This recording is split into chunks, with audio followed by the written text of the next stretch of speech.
Amen. Purihin ang pangalan ng Panginoon, whose name means life. Ang ating Panginoon who is with us is life. And so the highest name above all names, the name of Jesus, is dishonored when people get killed, very especially needlessly. Grabe ang insidente ng suicide sa buong mundo. It is one topic that is not pleasant to talk about because it is painful. Pero kung kayo po ay may kilala na nagpakamatay, o kung tayo man ay kandidatong magpakamatay, nag-iisip-isip kung minsan, natutokso mag-isip, dapat pag-usapan ang bagay na ito. To honor the Lord is to prolong life, to respect life, and to kill one's own life is doubly dishonoring to God who created life. Ang hatid ng Diyos ay buhay. Juan 10:10, naparito ako upang ang mga tupay magkaroon ng buhay, ng isang buhay na masagana at ganap. At ang kabaligtaran nito ay kamatayan. Sinabi rin ng Panginoong Jesus in the same verse, dumarating ang magnanakaw para lamang magnakaw, pumatay at manira. Ang pumatay ng kapwa-tao ay pagsalungat sa prinsipyo ng buhay. Exodo 20:13, huwag kang papatay. Subalit ang pagpapakamatay, ang pagpatay sa sarili ay lalong higit na pagsalungat sa diwa ng buhay. God created life and instilled in those who are alive this innate love for life. But for those who possess life, who dispossess themselves of it, it is a grave, grave horror. Gawa 16:28, huwag mong saktan ang iyong sarili. Sarili nga hindi dapat sinasaktan, iba nga ay hindi dapat pinapatay, sarili pa kaya. More than in any other case, in suicide, prevention is definitely better than cure. Kaya dapat itong laging pinag-aaralan, sinisikap na malutas. Ating pag-aaral, 10 tanong bago tumalon sa ilog. O kaya 10 questions to ask before committing suicide. Heavenly Father, thank you for life and thank you for the beauty of life. Salamat Panginoon sapagkat kami maaaring humirap sa inyo ng panahon, ng sandali, ng lugar, ng buhay. Patawarin niyo po kami sa aming mga kasalanan at sa sandali ito, humihingi kami ng inyong kaliwanagan na ang mga malalagim na bagay na ito ay maiwasan na maganap, hindi lang sa sarili namin buhay, kundi sa mga taong maaari naming makausap, mga taong maaari naming ma-impluwensyahan. Kausapin niyo po kami, papagliwanagin ang aming isip at turuan. Nawa ang kapayapaan niyo maghari sa aming buhay ngayon at ang karunungan niyo makamit namin.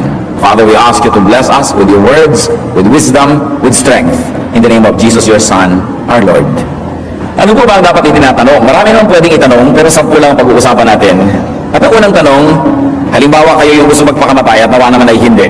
Pero kung hindi man kayo, may mga kamag-anak tayo, mga kaibigan, na kung minsan wala tayong kamalay-malay, kandidato na pala. Dapat harapin ang bagay na ito. Sa ilang mga bansa nga po, may mga nagpapakamatay ng walang kadahi-dahilan.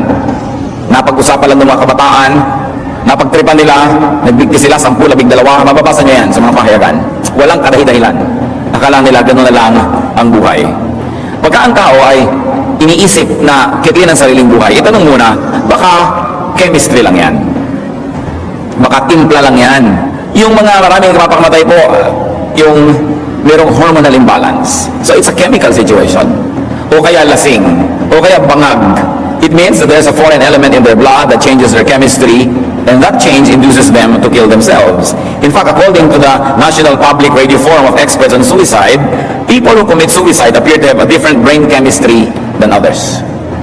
So chemistry ang issue. And study shows a high incidence of psychiatric disorders in suicide victims at the time that they commit it. Kadalasan daw po yung nagpapakamatay is suffering from mood disorders or substance abuse. At dahil sa kalalaan ng pagdadrugs ngayon ng mga tao sa buong mundo, lumalaki ang incidence of suicide. So it has been proven that the tendency to commit suicide could have a chemical reason. At ang gutom ay isa sa mga yon. Hunger is linked to depression and suicide attempts among adolescents. According to some researches done in the West, they found that young people ages 15 to 16 tend to commit suicide when they come from homes where there is not always enough to eat. And they are 5 times more likely to attempt suicide compared with well-fed adolescents. Marami daw po yung mga tahanan yung wala makain, laging gutom yung mga bata, o kaya may pagkain pero hindi ready, o kung ano yung nakakain nila, mas maraming ganung uri ng nagpapakamatay. So dapat yung itanong, kakambal ng baka chemistry lang yan ay baka gutom lang yan. Baka mamaya kayo dyan ay gusto nyo na magpakamatay ito, baka magutom lang to. Kakain lang ako ng choknat, baka maiba ang aking alagayan, mahalin ko na uli ang buhay. Ang sobrang gutom ay nakaka-apekto sa utak, nakakapagbunsod ng kagustuhang mamatay, at nagbubunsod ng kawalang gana sa buhay. Isang example na dito, ang lagi nating binabalik-balikan, isang propeta pa naman. Pagkatapos ng maghapong maglalakad, ay naupo sa ilalim ng isang puno at nanalangin ng ganito ang propeta, Yahweh, kunin na po ninyo ako. Ako po'y hirap na, mabuti pa pong mamatay na ako. Pagkatapos nahiga siya at nakatulog sa pagod. Nang ngunit dumating ang isang anghel, kinalabit siya at sinabi, gising na at kumain ka. Nang siya'y lumingon, nakita niya sa may ulunan ng isang tinapay na niluto sa ibabaw ng mainit na bato at tubig sa isang lalagyan. Kumain nga siya at uminom. Pagkatapos ay nahiga muli.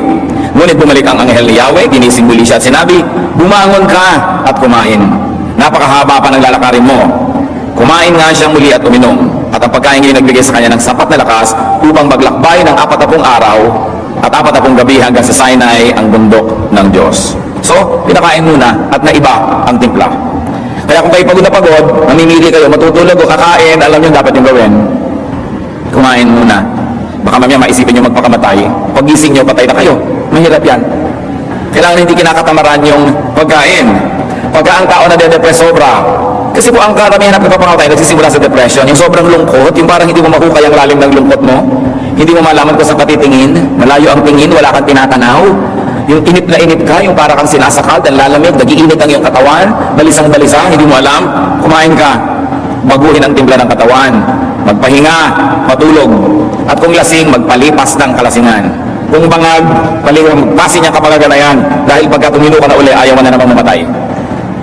Nakakalungkot yung sa sandali mo ng pagkahibang, pinapatay-patay mo lang yung sarili. So, baka chemistry lang yan.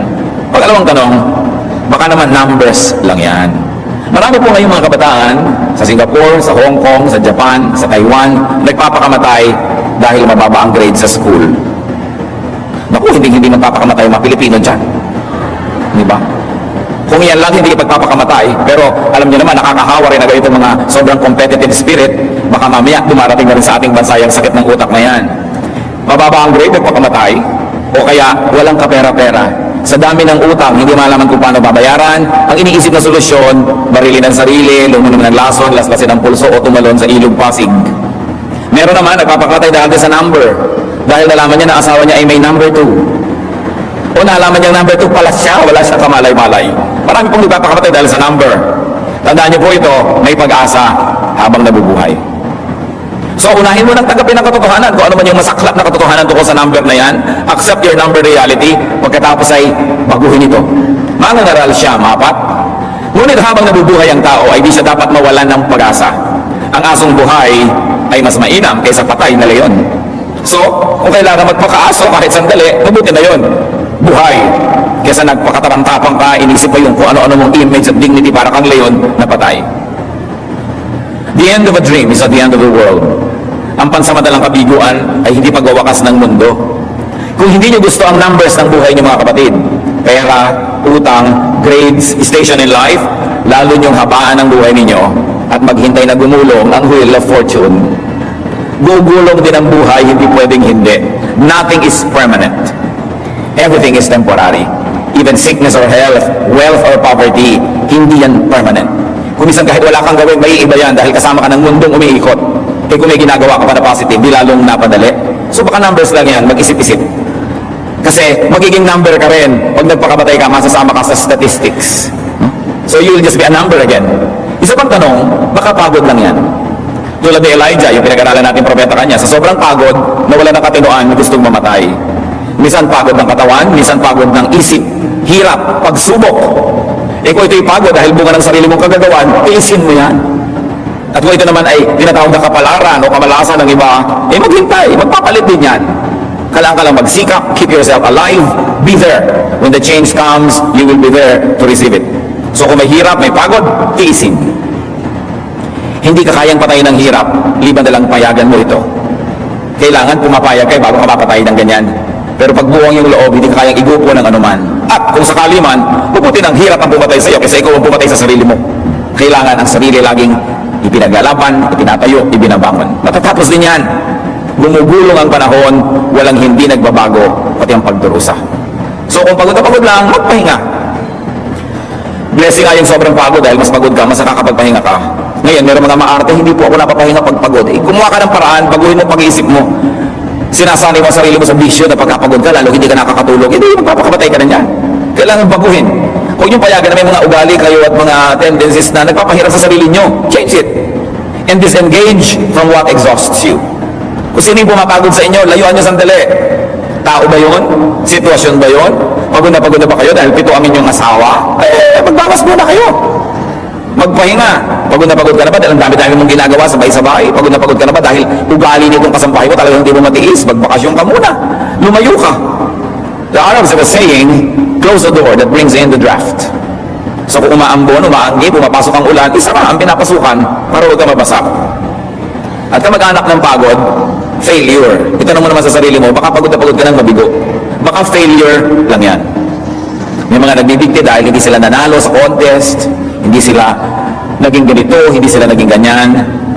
Tatandaan nyo ito, no one is perfect. So you cannot be a perfect failure. Magkakaroon ka rin ng success kahit hindi mo gustuhin kasi hindi pwedeng kahit yung failure ay maging perfect sa buhay mo.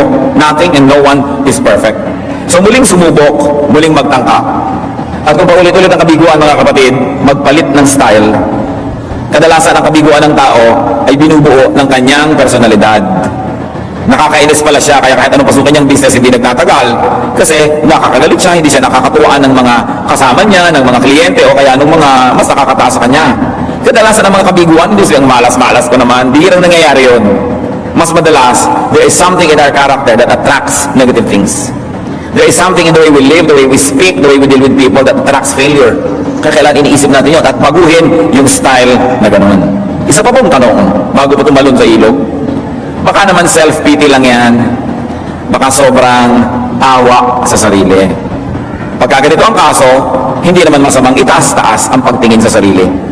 Pinapababa lang naman yung sobrang mataas ang pagtingin, pero yung sobrang bababa, itaas nyo. Dahil ang gusto lang dyan sa buhay, balance.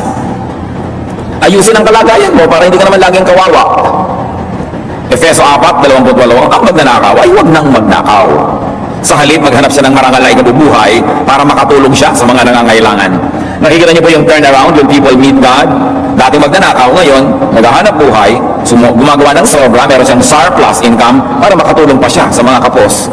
So yung self-image niya na iba. Dati siyang nagnanakaw, ngayon nagbibigay. So tataas-taas ang pagtingin niya sa kanyang sarili. Kung sobra ka naaawa sa iyong sarili, huwag magdramang bukid. Yung sobrang ine-exaggerate ang iyong lungkot. May 3 lang na hindi bumati sa'yo, sasabihin mo na agad, tinatalikuran ako ng buong mundo. May 2 ka palang nagawang nabigo, sabi mo, wala na akong talumpay. Yung nagdadramang bukid, ine-exaggerate. Naranasan nyo na ba yan? Yung nalulungkot na kayo, nag-iisip pa kayo ng mas malulungkot para mas lalong lumakas ang pag-iyak nyo. Habol-habol mo ang hininga mo sa awa sa sarili mo, na matapos ka magpalabas ng kutakot-takot na luha, nagtataka ka kung bakit mo ginawa yun. Hindi naman talaga nakakalungkot pala nung lumabas sa iyong luha mo. Baguhin mo ang iyong kalagayan. O kaya, kung di mo yan mabago ngayon kapatid, baguhin mo ang pananaw tungkol sa kalagayan mo. Halimbawa, hindi ka sikat, hirap na hirap ka, walang pumapansin sa'yo. Kaya sa magreklamo ka doon, sabi, ay salamat, hindi ako makikidnap. Hindi na bago ang iyong pananaw. May naipagpasalamat ka sa buhay. Yung walang-wala ka, salamat naman at walang mananakaw sa akin, o di salamat.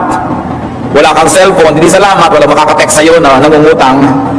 O kaya nanggugulo, nang-aabala. Every situation is an advantage. Every situation is a disadvantage. It depends on where you want to look.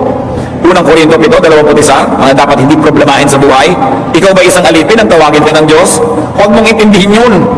Ngunit kung may pagkakataon ka maging isang malaya, samantalahin mo. Ibig sabihin, huwag mong isipin yung station in life. Kung nandun yun, hindi mo mabago, hayaan mong nandun and operate within it. Pero kung kaya mong baguhin mo.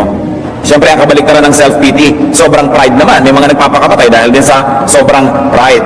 Kaya ang tanong dyan, baka naman nagpapakapatay ka dahil kahihiyan lang ang issue. Yung nasangkot ka sa skandalo, o ayaw mong masangkot, sasabog mo yung skandalo, masasangkot ka sa kahihiyan, malalantad kang ganon, you will be shamed and insulted, lilipas din yan. Hindi yan ipinagpapakamatay. No? Malalaman nila na ikaw pala si Darna, ikaw si Batman, lamang ang malaman nila. Total, matagal ka lang napapagod maglihim. Huwag nalaman nila man yan, pag-uusapan ka lang na 1 linggo, bukas malalaman naman yung kapitbahay niyo pala si Robin. So, lilipat na yung focus ng camera from you sa kanya naman. Hindi ka isang dalagang biglang iniwan ng boyfriend, tapos buntis ka pala. Pag-uusapan ka na, 3 araw ka lang pag-uusapan, dahil every 3 days may bagong nagbubuntis na naman sa barangay. Hindi ka masyadong magiging star dyan, so tiisin mo na lang sandali. Huwag mo ipagpapakamatay yung kahihiyan. No? Una naman, dapat naman talaga tayo may kahihiyan. Kung wala tayong hiya. Pero kung dahil lang sa hiya ay magpapakamatay ka, kapalan mo na lang. Mabuting buhay ka. Di ba sinabi? A living dog is better than a dead lion. Unang Samuel 31, 4-5. Kaya sinabi niya sa tagadala ng kanyang gamit pandigma, si Haring Saul ito, matatalo sila sa giyera. Saksakin mo na ako upang hindi na ako abot ang buhay ng mga paganong yan at paglaruan pa nila. Ngunit tumanggi ito sapagkat natatakot siyang gawin ito. Kaya binunot ni Saul ang kanyang espada at sinaksak ang kanyang sarili. Nang makita ng tagadala na nagpakamatay si Saul, gayon din ang ginawa nito sa kanyang sarili. So nakakalungkot, namatay siya sa kanyang sariling sandata. Ayaw kasi mapahiya. Ngayon, kaysa magpakamatay ka dahil sa kahihiyan, no? Pag sobra ka na talagang gipit, kapatid, kapala ng mukha. No? At kung ikaliligtas ng iyong buhay, kahit pansamantala, kumanta ka ng, bakit ako nahihiya? Sabi ni Solomon yan, a living dog is better than a dead lion. No? So, kung ililigtas mo ang iyong buhay, kahit malang sa time of emergency na yon, kapala na lang. Harapin ang kahihiyan. Baliwalain ang mga nanghihiya at panghihiya sa iyo. At sabihin mo, kapatid, I don't care. No? Why should you kill yourself for people who don't care about you? If people will shame you, if people will put you under horrible situation because of that, why should you care? Hindi ka nga nila minamahal eh. Di dapat ikaw na lang natira magmamahal sa sarili mo. Sasali ka pa sa kanila, natatapak sa iyong sarili. Awit 56:11. Lubos akong umaasa at may tiwala ako sa Diyos. Sa tao rin katulad ko, hindi ako matatakot. So ipasa Diyos ang iyong kaso. Dalhin mo sa Diyos ang kaso mo. Paulit-ulit natin sinasabi, ang Diyos ay higit na mabait kaysa maraming tao. So kung talaga wala ka ng kabaitan na makuha sa tao, bring your case to God. God cares, God loves, God forgives, and God restores. At tandaan nyo yan, lilipas din ang mga hiya na yan. Sticks and stones can break my bones, sabi, but words can never hurt me. Hindi naman dapat natin yan na lifelong policy. Dapat naman meron talaga tayong kahihiyan, nasasaktan tayo sa salita. Pero kung yun lang ang magiging dahilan para mawala ka na ng pag-asa, put up a defense and say, sticks and stones can break my bones, but words can never hurt me. Kasi pag sobrang yung pinayagan, baka kayo mismo mawala ng pag-asa sa buhay. Isa pang dapat itanong, kung ang tao ay gusto magpakamatay, at ang dami nito, mababasa niyo sa mga tabloid, ito ang nagpapakamatay sa Pilipinas, hindi yung sa grades. Ha? Baka pag-ibig lang yan. Lalaki, iniwan ng girlfriend, nagbigti. Ang dami niyan, di ba? Babae, iniwan ng boyfriend, tumalon sa ilog. Etc. etc. Mga naunsyaming romansa, mga nabigong pagsinta, mga napagtaksilan, iniwan, ipinagpalit, nilimot, sinaktan, sabihin nyo rin sa inyong sarili, lilipas din yan. Nung na-meet ko ito, 18 na ako, 21, 24, nabuhay ako ng gano'ng kahaba, bago siya dumating sa buhay ko, therefore kaya ko rin mabuhay kahit nawala siya sa buhay ko. Masakit ang paghiwalay, pero walang sugat na hindi ginagamot ng panahon. Magpalipas ng bagyo, mag-inibang magaliw, get busy. At itanong mo sa sarili mo, kapatid, kung kayo yung napagtaksilan, kayo na 11, kayo yung sinaktan, bakit ikaw ang magpapakamatay? Di ba? Di lalong natuwa yung nagtaksil sa'yo dahil mas madali kang nawala sa mundo. So kung meron ng ayaw sa'yo, ginanyang-ganyan ka, torture your detractor by having a long and happy life. Bakit mo dadagdagan ang kasiyahan niya? Iniwan ka na nga, binaliwala ka na, nagpakamatay ka pa. Di sobra naman siya matagumpay at sobra kang bigo. So kaya iniiwan, pinagtataksilan, mag-spa. Baka naman kasi yung paa mo, puro kalyos, magpa-foot spa ka, di ba? Gamitin mo lahat ng technology ng lahat ng lift. No? Labanan mo ang gravity. Sabi nga nila, looking good is the best revenge. Iniwan ka na, tapos makikita ka, buhol-buhol ang buhok mo, may putik. Naging babaeng putik ka dahil lang iniwan ka ng boyfriend. Di lalo sasabihin nung naiwan sa'yo, salamat, iniwan ko siya, tama talaga ako. Kung nakikita ka kumiilaw pag naglalakad sa kagandahan mo, bumubuhit ang papabono parang jet, hinayangan ka. So, kahit hindi ka na interesado makipagbalikan, pang hinayangan ka man lang, makaganti-ganti ka. So, bakit mo gagawin miserable yung sarili? Kailangan mag-isip-isip ka dyan. Iniwan ka, huwag ka maglasing. Nakakawala yan ng voice. Yung magda-drugs ka, lalaslasin mo ang sarili mo, kasi hindi naman nagtagumpay, nagkapeklat ka pa. So, bakit mo gagawin yun? Kung sasayahin mo sila. Dapat kung iniiwan ka, pag nakita ka, pwede mo sabihin, see what you're missing? Mahalin ang sarili. So yung mga desgrasyada, mga abandonada, mga separada, huwag kayong magpakalosyang. At lalo huwag kayong magpapakamatay. Ang mga Pilipina, hindi nagpapakamatay sa ganyan-ganyan lang. No? Matitibay. At pati mga Pilipino, mas marami pa ng Pilipino nagpapakamatay kaysa Pilipina. No? Paano yung mga asawang lalaki, medyas lang nila, hindi alam punasan. Kaya pag iniwan ng asawa, talagang nagbabaril sa sarili. Kailangan kahit mahal mo ang isang tao, nakaka-complement siya sa buhay mo, pero kung certain orbit na sa'yo lang, kahit mawala siya, iikot pa yung orbit mo kahit lumungkot ka, pero hindi mo masyadong iasa sa kapwa ang kasiyahan mo. Isa pang tanong, nang gusto magpakamatay, baka naman sobrang isolation lang yan. Sobrang pag-iisa, sobrang pagkawalay, nakakalungkot yan, nakakasira ng perspective. Mahaba, matagal, matinding pag-iisa. Kung ganyan ang nangyayari, lumabas kayo sa lungga. Kung kayo laging naiinip, lumayas kayo ng bahay. Mamasyal kayo, marami namang libreng pasyalan. Pumasok ka sa mall, kahit wala kang bilhin, nalimang ka na. Limangin mo ang iyong sarili, makipagkapwa, makihalubilo, makisangkot. Minsan sa kadalasan na wala tayong mga worthy causes in life, konting lungkot, minamalaki. Kasi walang malaking misyon sa buhay. Sumali kayo, mag-volunteer kayo sa Red Cross, pakuha kayo ng dugo araw-araw. Diba? Pagka hindi na iba ang timpla nyo, no? Gumawa kayo ng paraan, magtiklop kayo ng mga damit sa mga relief center, lahat ng ipapadala mga relief goods, kayo magtakal ng mga bigas, wala kayo na magagawa. Kasi ang tao pag nalibang na, naiiba na rin ang takbo ng isip. Isa pang tanong, baka pagtakas o pag-iwas lang yan? Pag-iwasan sa pananagutan. Isang bantay, ang akala niya natakasan ng kanyang mga prisoners, ang muntik na magpakamatay. Gawa 16:27. Nagising ang bantay ng bilangguan at ang makita niyang bukas sa mga pinto, inakala niyang nakatakas ang mga bilanggo. Dahil dito ay binunot niya ang kanyang tabak at magpapakamatay na sana. Alam niyo kasi, death ang penalty sa mga Roman soldiers pag natakasan ng kanilang bihag. Nakakulong si Paul at ang kanyang mga kasama sa isang dungeon, kakakata nila, lumindol, nabuksan ang mga rehas, nakalalag ang mga kadena ng mga bilanggo. Nung magising yung gwardiya, dahil nakatulog pala, akala niya nakatakas na ang lahat, nagpapakamatay na siya. Sabi ni Paul, huwag mong gawin yan. Huwag mong sakta na yung sarili. Nandito kami lahat kahit magbilang ka. Dito niyo, magpapakamatay na siya, mali pala. So dapat hindi ginagawa ganyan mga bagay. At kung may pananagutan ka, di harapin mo yung pananagutan, pero huwag magpakamatay para lang makatakas. Baka pagtakas lang yan sa usig ng budhi. Sa Biblia, Mateo 27, 4-5. Si Judas, matapos ay pagkanulo si Jesus, sinabi niya, nagkasala ako. Ipinagkanulo ko ang dugo ng taong wala ni anumang bahid ng kasalanan. Anong pakialam namin sa iyo? Bahala ka sa buhay mo. Sagot ng mga priests. Inihagis ni Judas sa loob ng templo ang 30 pirasong pilak at pagkaalis doon, siya ay nagbigti. Terrible. Nagbigti, pwede namang humingi ng tawad. Hindi nga ba namatay si Jesus para bayaran ang kasalanan ng lahat? Pwede namang magpalista si Judas doon, Lord, isama niyo na po ako sa listahan ng beneficiary sa inyong kamatayan. Pero nagbigti. So kung sobra kayong guilty at yan ang dahilan, humingi ng tawad.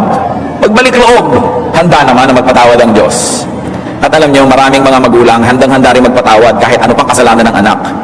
Minsan nagagalit-galitan lang yan para magturo ng leksyon, para huwag mong ulitin. Minsan ay sobra ko minsan na nagagalit sa'yo pero ang gusto kay yakapin, gusto kang mahalin dahil awang-awa sa'yo. So kung ikaw may nagawa na sa palagay mo hindi mapapatawad ng iyong magulang, huwag na huwag kang magpakamatay dahil siguradong papatawarin ka. Huwag ka lang magpakamatay. Napakasakit sa magulang yung mamatay ng anak na ganun. Lalo't alam niya, nagpakamatay dahil akala ay hindi mapapatawad. Hanggang mga magulang ay handa magpatawad, huwag yung nagpapakamatay kahit na ano pa ang nangyari. Ang mahalaga sa tao buhay. At alam mo, guilty ka, hindi madala ng budhi mo, bulong-bulo ka.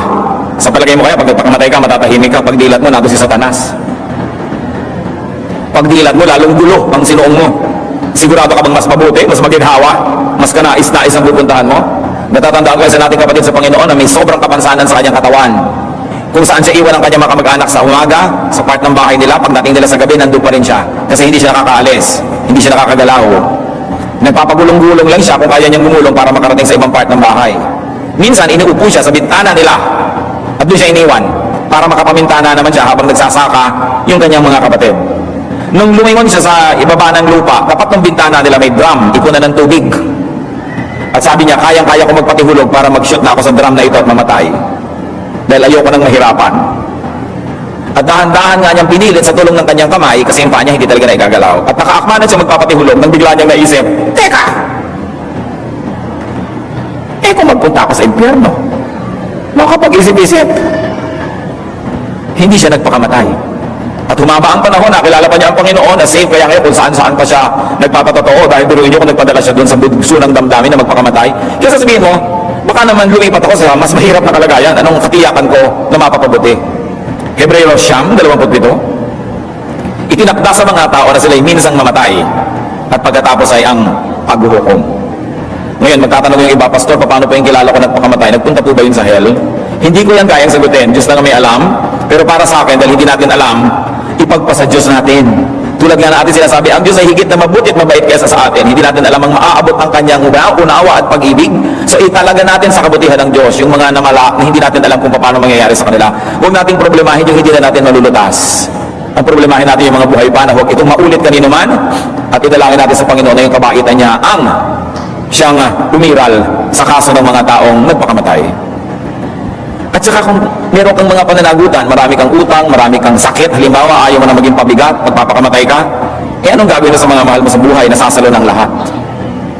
Sasabihin sila mga kamag-anak mo, ba't ka nagpakamatay? Ang mahal-mahal ngayon na taon.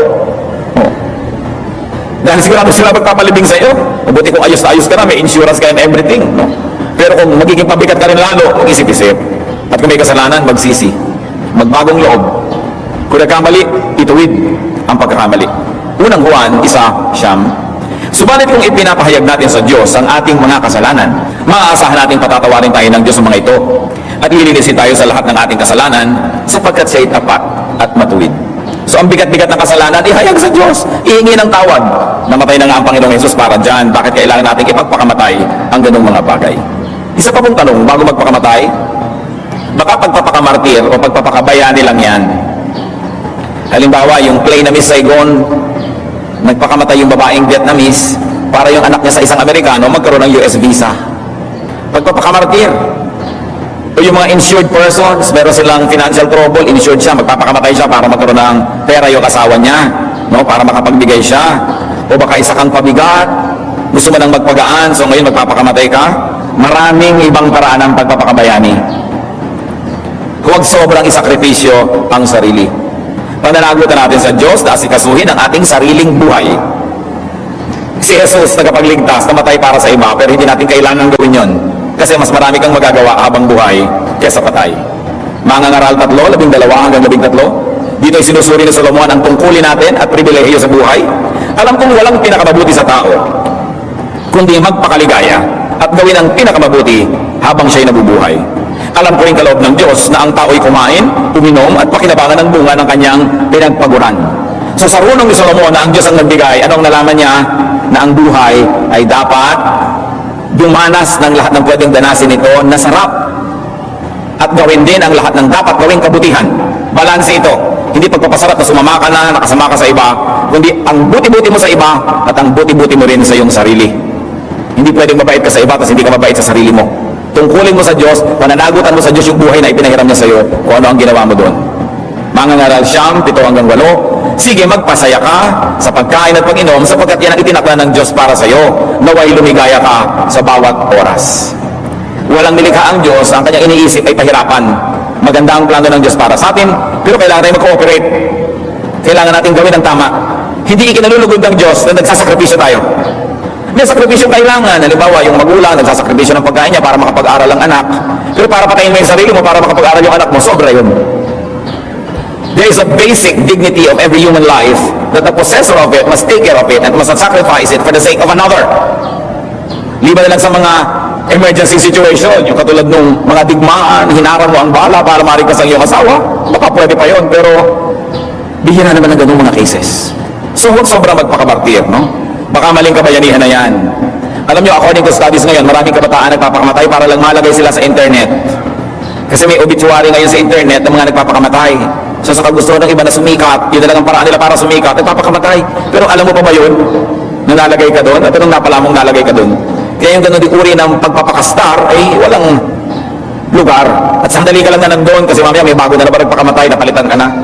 That's why I am not happy when I see all of these things in the papers, inire-report. Ano ba, isang estudyante sa Amerika, may nasakar ang lahat ng classmates. Pinatay lahat ng teacher, pinatay lahat ng mga kapwa mag-aaral. Tapos meron siyang feature sa mga malalaking magazine at mga weekly magazines, news magazines.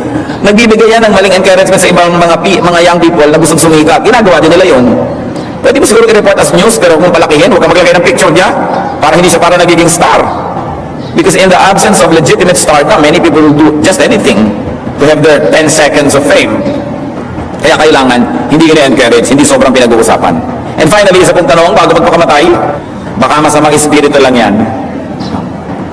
Tulad ni Satanas, hinihimok niya si Lord na tumalon mula doon sa mataas sa tore.